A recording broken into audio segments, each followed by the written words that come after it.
So on the bench today, I've got another jump starter that's made by WolfBox. Now they did send this out to me to try out and test.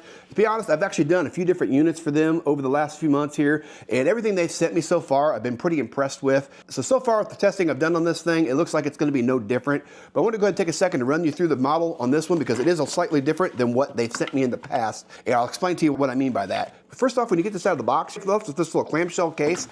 So when you get this thing opened up, this is what you're left with. You do get your unit here, and then the accessories that this thing comes with is going to be an air hose, and that is because it's not just a jump starter, this is also an air compressor. So that's what makes this unit a little bit more unique than some of the ones I've tried in the past, is you can get just dedicated air compressors or dedicated jump starters. They've decided to do a 2-in-1 on this unit so that you're not having to carry two different things with you at all times if you decide that's something you wanted to do. But you get your air hose lead here. It's not extremely long, but it's enough to get the job done in most scenarios.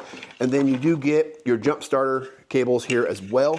And then on the end here, we'll talk about that dude here in just a second, but that's how you monitor. It's got LEDs on here. We'll talk about that when we actually jump start the vehicle that we're gonna use in the video today. And then you do also get a USB-C to USB-C cable as well.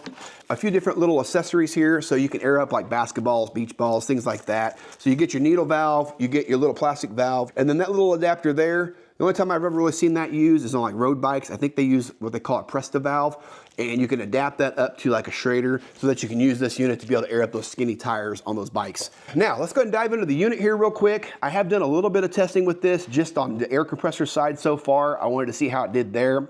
I ran this thing through about 3 charges now, just testing different tires to see how it did. I went ahead and sacrificed my livestock trailer outside just to do the first test. And it's a tandem axle trailer. I went ahead and took one of those tires completely down to 0, aired it up with a full charge to see how that did.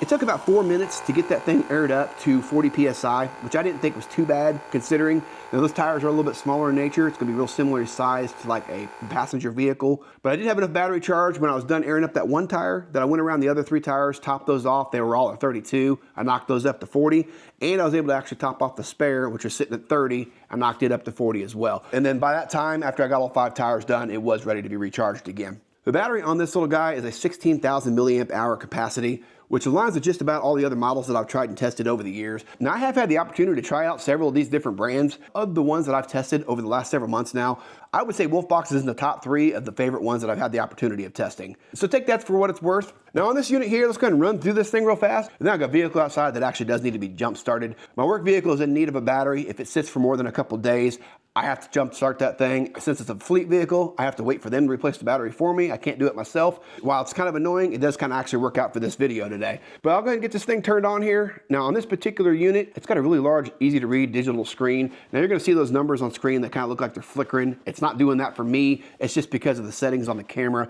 The first thing, when you turn this on with nothing connected, you're gonna see the air compressor settings show up. The top reading here is going to be what the tire's reading. So when you've actually got this thing screwed on here like so, you thread that in like that, and then you plug this thing onto your valve stem. You're gonna see what the tire reading is, and then the bottom one here is gonna be what the desired pressure is, and you can run that up. You do have a button here at the top here. You can switch that from PSI to KPA, and then bar, just depending on what you're gonna use. Most of us here in the United States, we're gonna be using PSI, but those other readings are on there. So if you have a reason for that, you're able to check those out and use it as well. This button here in the center here, the M button, that's gonna be able to change. So it's got like presets for your air compressor. So if you wanted to have it to where it's car, motorcycle, bicycle, or basketball, you could actually switch that over. Then there's also a custom on there, which means there's no icon at the top of the screen, and you can run that thing up all the way to 160 PSI. So if you got a trailer tire that requires 80 PSI, or even some of these other vehicles that have the specialty tires that need to run a higher PSI, this unit is capable of doing that. Just keep in mind, the bigger the tire and the higher the PSI, the more taxing it's gonna be on your battery. So don't expect the same results you're gonna get, like say on my livestock trailer, on a tire like that. If you're trying to get those high PSI ratings or get a lot of volume of air in a tire. And then while we're sitting here too, I'll show you this flashlight. So this unit's got a 400 lumen flashlight. It is actually one of the brighter lights that I've seen on one of these units. Most of these units include a flashlight these days.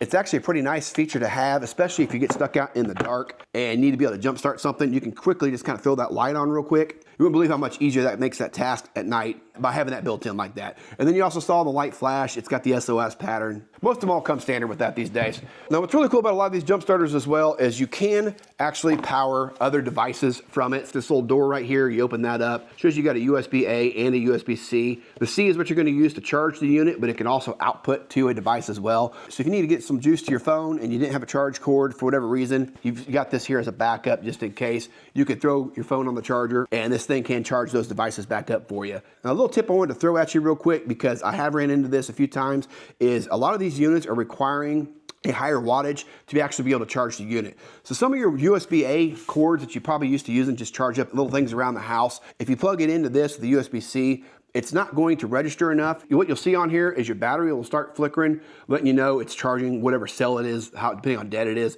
But you need to actually have that recharge icon on there as well for it to make sure it's actually charging. What I've found is you need probably at least 15 watts to be able to get this thing to actually register charge, but it's going to perform the best and charge the best if you've got something that's like 65 watts and higher. And the way they advertise this is if you've got this plugged into something that's capable of charging at 65 watts, you should be able to get a full charge on this thing within an hour and a half. And I found that to be the case when I've charged this up a couple times now. Using my laptop charger actually is what I used to charge the unit. So that being said, I think I've rambled on enough about the specs. Let's go ahead and go out to the vehicle. I'm gonna take a multimeter out with me and see what the voltage is on that battery that we need to jump real fast. And then we'll throw this on there and see if it'll fire up first crank or how many tries it takes.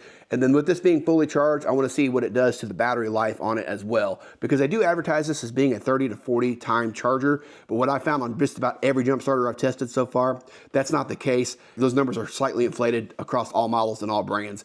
But without further ado, let's go ahead and jump out to the driveway. We'll take a look at that and see if we can get this vehicle running again. All right, so as you can see here, go ahead and see if we can start it. I get no click at all.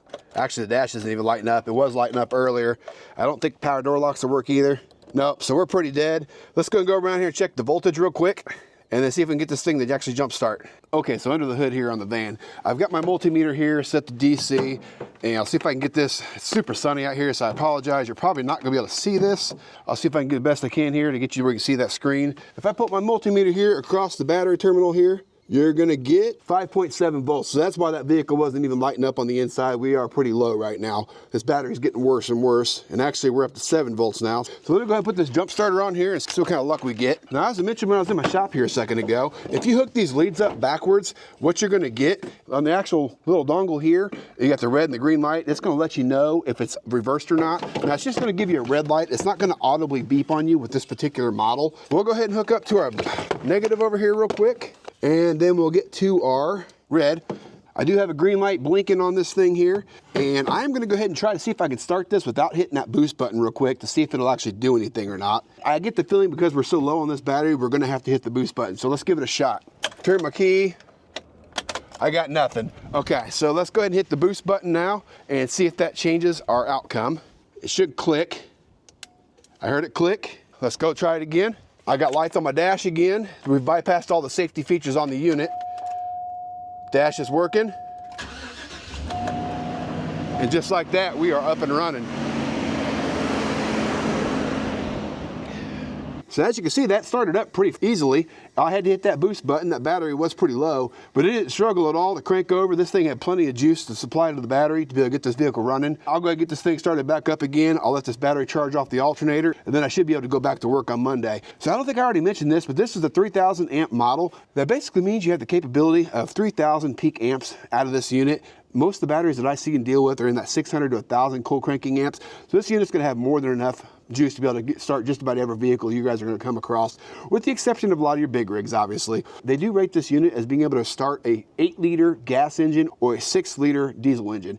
Now, a lot of your newer vehicles, like your Cummins, they're 6.7 liters, but like my personal Dodge I've got that's older is a 5.9 liter Cummins. So this unit should be able to start my vehicle with no problems at all because it's within that rating. So take a look at this unit, see if this would be something to fit the bill for you guys.